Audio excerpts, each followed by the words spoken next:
Hey everyone, this is Mr. Isometric, and in this video we are going to talk about limit distance bone constraint. So let's get started. Let me add a armature and then let's go into the edit mode. Let's duplicate this bone on the y axis like that. I will duplicate it 1 unit from this bone.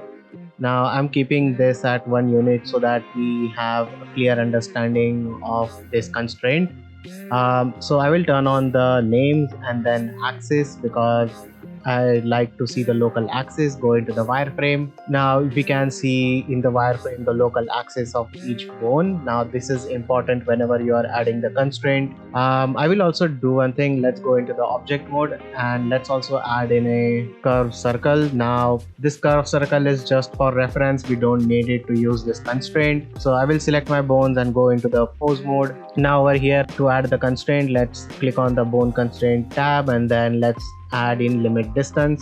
Now I want to limit the distance of this bone with respect to this bone. So let's select the armature and then bone number 0. Now over here we see few settings, but let's see what this constraint had done so far. So if I select this bone right now and if I grab it, let's go on the top view.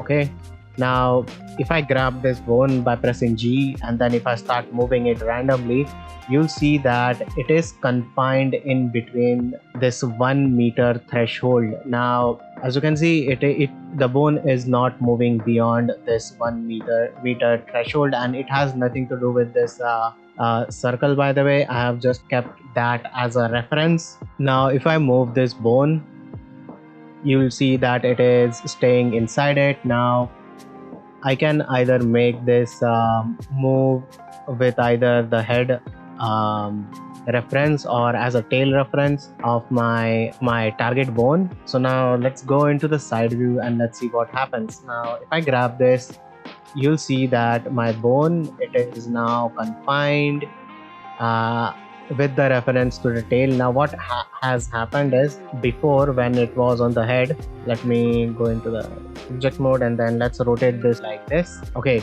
now before what was happening is, if I take this bone now and grab it, you'll see that my center of the circle, you can say, obviously this is going to behave as a circle because the distance of 1 meter is throughout every you can say angle, you can say.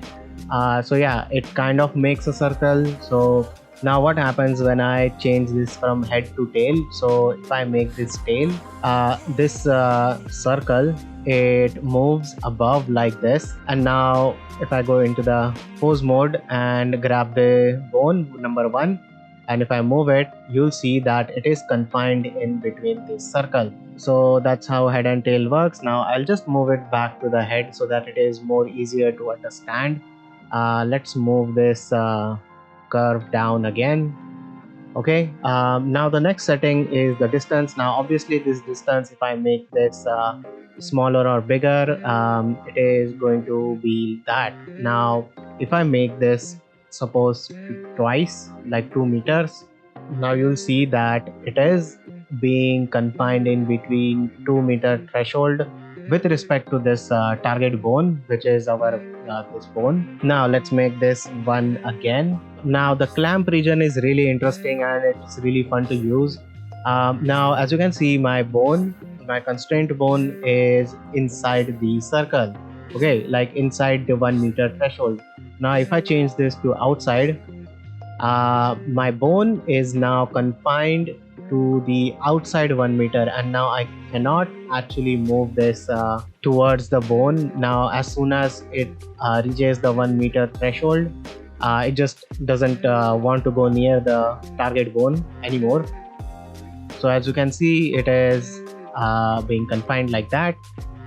Now if I go ahead and check this on surface, now as you might have imagined, now it is neither going out neither going in, it is staying on this 1 meter threshold. If I now increase this to say 1.4, now it will always stay 1.4 units away from my target bone and it will always stay like that. So now this is really interesting in some cases where you need some I don't know, some train rigs or like steam locomotive rigs or tire rig. So yeah, this is really useful in that case. And now I'll just make this inside again. Effect transform, I think this transform are affected by the constraints as well. So I think this is more on the, if you have two or more armatures, different armature, at that time it might be useful. So check this and see what happens in your case. I usually have not used that yet. So target, now this both are set to the world space. Now this is really interesting, and it will change the way this constraint behave a lot. So you do have to keep in mind what you need. So as we are pointing towards the x-axis, I think it is so the first case, let's see that if my target bone is at the world space, or let's just make them to the local space for now. Okay, so in the local space, if I now move this bone, you'll see I can move outside, I can move inside. Now what is happening right now? So as them both are in the pose space, so it is actually using my own bone's head as the center point of the circle. So yeah, now if I move this, you'll see that it is moving inside it. Now what happens when I move my main bone in the y direction, in the global y? Now global y is actually our main target bone's local z. So if I move this bone behind 1 unit, what's going to happen is the center point is also going to move on the local z, because obviously our owners also is in the local space. So we are taking from the local space of the target bone and we are applying it to the local space of our current bone. So if I now take this bone, let's go from this view, and now if I grab it, whoa, what's happening? So what just happened right now? So when we move this bone from this point to this point in the local z, the center also moved from this point to this point, same units, and now my center is over there, and this bone is resting on inside this circle right now. Awesome. So that's how the local space works. Now I'll just take everything and then press Alt G and Alt R to reset everything. Okay, let's go to the pose mode again, and now I will select my target. Let's keep it as the world space and my owner as the local space. So now in the world space, we are going to ignore the local axis and everything that is for the target, which is this one. It is going to be our this y axis. So now if I move this, by the way, let's see how the bone moves first so that we have a clear idea. Right now, you'll see that my center is actually wrong. I forgot to move it. Wait. So as our, this might get a little bit confusing, but be with me. As you are going to use this constraint, you will get to know what's happening. So the owner is in the local space. That means that my center is obviously going to be with this bone. Now if I move this bone, you'll see that it is working properly. Okay, now if I move this bone in the y, global y, because obviously the target is set at world space. Now if I move this 1 unit like that, or let's just move it 1 unit behind so that the bones don't merge together. Now what will happen is we are taking from global and we are setting it into the local. So my local y is over there. So my this you can say this circle, this center will move 1 unit above like that, or I think it will move below because we moved in the negative direction. So let's see in the pose mode. So yeah, it actually moved below because we moved in the negative direction. Like this is positive y, as you can see, and we moved in the negative y in that direction. That's why my center will actually move below like this 1 unit. Now we are at the top, and you'll see that it is working like that.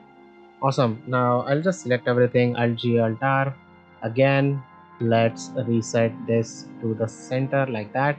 By the way, this curve is just for reference. Again, it has nothing to do with the constraint. I'm just using this curve to explain what's happening right now and to better visualize things. So yeah, now if you change this to local space and then this to world space, uh, totally opposite thing will happen. Now if I move this in the x unit x direction like that, it is going to move the totally opposite. Actually the world and local, they are pointing at the same direction. The only bone that is not pointing local and world space is the z, because the z is up in the world and locally it is pointing that way, so it is better to move in the local z. So if I move it on there, you'll see that this more bone suddenly moved. So why is that? Because our target is in the local space, so I moved in the z direction. This bone, it actually moved in the world space above a little bit. So what happened is, let me just go into the side view again. Let's take the bone, let's zoom out and let's see what happens. So you'll see that globally we just moved from this center to over there. So our point is right now over here. So as you can see, it is moving in that circle there over there. Okay, now that's how this constraint works. Now I hope you all know local with parent, what that means. So suppose let me just clear the location and rotation. Let's make both of them world space. In the edit mode, I will also extrude this once. Then in the pose mode, instead of that bone, let's select the bone number 2. Now this will try to follow the bone number 2, and now the influence is from the head over here. So my center is now right on the tail of the bone number 1, or you can say bone number 0, and the head of the bone number 2. Might be a little bit confusing, but bear with me. So that's how it works now. So the pivot point totally depends on that. Now suppose if you want to consider the root bone as well, I think you can select the target with local with parent, and now the bone is again on its position, but right now it is considering, instead of this bone, it is right now considering the parent bone of this bone, so which is this one. So yeah, that's how the local with parent works. So if you want that to be the control point of that, so yeah, that's how it works. The influence, you can animate this to turn on and off this constraint. I think this constraint is not stackable, though if you set the influence to 0.5, any constraint that is above or below will also start affecting this same bone. So yeah, that's how the limit distance works. Now all of these videos, I'm actually talking about all of these constraints one by one. So all of these videos will be in a single playlist on my YouTube channel, so do check it out. If you learned and enjoyed something from this video, hit a like. If you want to support this channel and like support me making more videos like this, subscribe, and for future videos, bell notification usual. So yeah, thank you all so much for watching. I hope you all learned something new, and I'll see you in the next video. Bye bye.